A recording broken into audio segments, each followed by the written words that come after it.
Look at this picture and tell me what comes to your mind. Maybe communism, World War One, or even Nazism. Well, I hope that is Nazism because that's what I'm going to talk about today. I want to start off with the who, what, when, and where of Nazism. Nazism who will be Adolf Hitler and the Nazi Party. When will be 1933 to 1945. What will be the political and economic doctrines of the Nazi Party that were held and put in place by them? And where will be Germany? Now, I want to go into who were most affected by the Nazis of Germany. Of course, gays, Jews, and gypsies, as well as blacks. But more into depth of those people. The children. Why are the children so important? The children are important because the children are the future. Now, imagine being a child who goes for a ride with their mother and you guys ride down a street that happens to be in a ghetto, a Jewish ghetto, and you look around and what do you see? You see lines of Nazis, teenagers who are male, and they all have the Jewish Star of David tattooed on their arms. And you see men with whips behind them. And you ask your mother, like, why is this? What is going on? And she brushes you off and gives you some false answer and tells you not to worry about it nor ask questions. So what do? You don't worry about it or ask questions because that's your parent, right? You can't say anything, right? Or imagine if you were, let's say, in elementary school.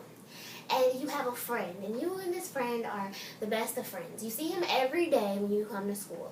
But he happens to be Jewish. And all of a sudden, you come to school one day, and he's not there. Or the day after that, or the day after that. And you ask what happened to him, and you're hushed up and told not to ask any questions at all. What do you say? What do you think of that? I mean, you really can't say anything. You're a child. Now, more influential than their society was their parents, and particularly their father, especially if he was a member of the Nazi Party, and especially like a leader of the Third Reich. Now imagine being a child who says, I'm torn between the image of that of a good father and that of a criminal. No. That statement comes from the book called Hitler's Children by Gerald L. Posner, and it's about children of leaders of the Third Reich, and they talk about themselves as well as their fathers. And I'm going to use a couple stories from that book to help you fully visualize and feel what these children felt. Take a look at this family picture. This doesn't look like a very heartfelt family, does it? Well, this is the Franks family. The father in this picture is Hans Frank, who was a German lawyer who worked for the Nazi parties. He later then earned the position of becoming the Governor General of Poland with his devotion to Hitler. Out of all of his children, the one who stood out the most is the oldest, Norman Frank, who is sulking in his chair on the far right. Now, Frank was the child who made the statement that I quoted earlier. He was, quite frankly, embarrassed to be involved in the Nazi due to his father. In this picture, Norman Frank is wearing his Hitler uniform as he receives his ceremonial picture of Adolf Hitler from his father. Now, while Hans Frank was proud of his son, Norman recalls this Hitler Youth Service with much embarrassment. Now, Norman didn't agree with many of his father's actions in the Nazi Party, but he still went with it because that was his father and it made his father happy. That might be why Norman was his father's favorite child.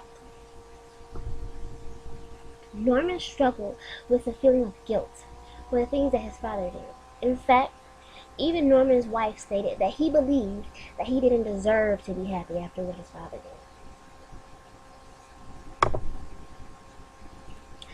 Now, I'm going to talk about the only son of Rudolf Hess. Hess was a deputy furrier. In this picture, his wife, Elise Hess, is showing Adolf Hitler her son because Adolf Hitler is named the godfather of the child that they named Wolf.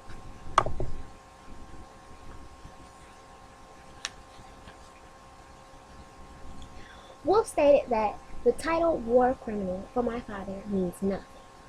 You can see the admiration that Hess has for his son in this picture.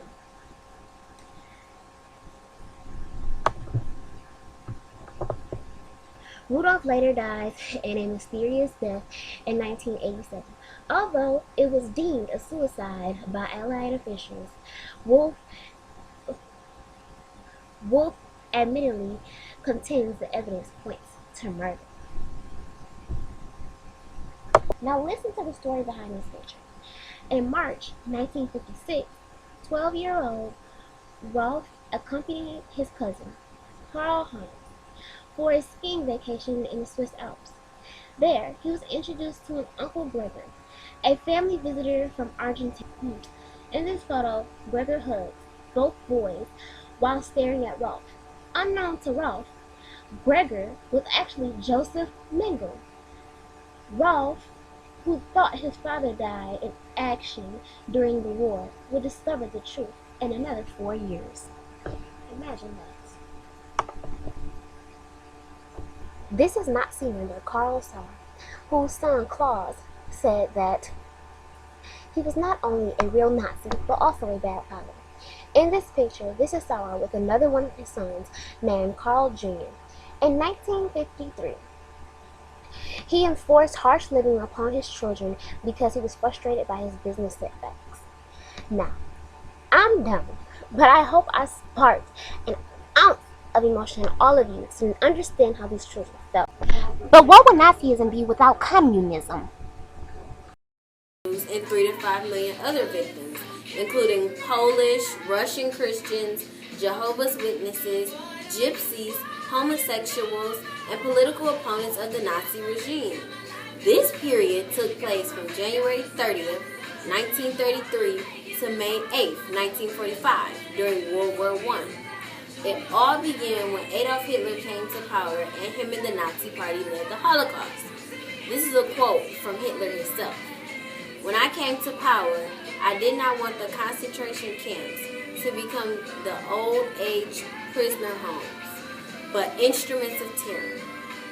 And some of the major events that happened during the Holocaust was the concentration and labor camps, the death marches, Kristallnacht, the Night of Broken Glass, and the ghettos. All of these events still impact the world today as we know it. What does the name the Holocaust really mean? Well, the Holocaust is a term that is associated with the slaughter of Jews. Based off all the things that Hitler did would make a great match. The dictionary definition is the destruction or slaughter on a mass scale, especially caused by fire or nuclear war.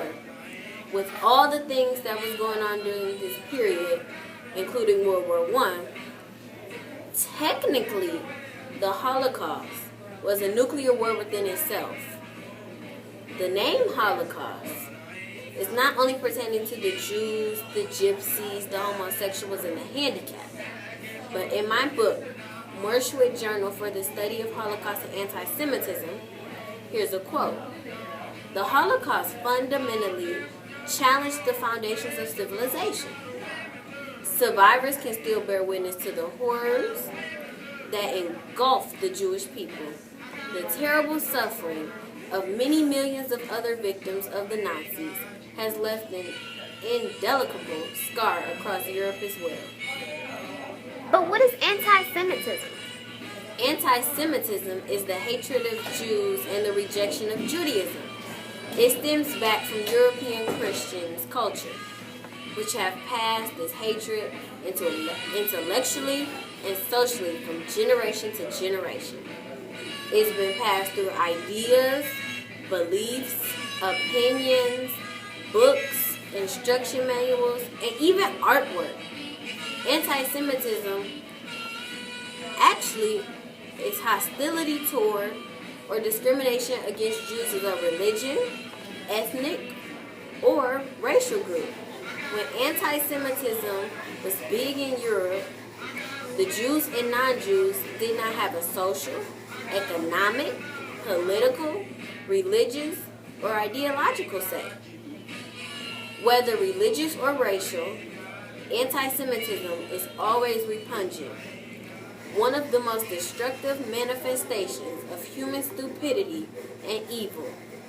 What is profoundly expressed in its man's traditional mistrust of the man who is not part of his tribe, that other who speak a different language, whose skin is a different color, and who participates in mysterious rites and rituals.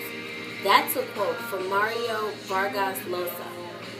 And this quote I'm about to tell you from Hitler himself is talking about the Holocaust and the period of anti-Semitism.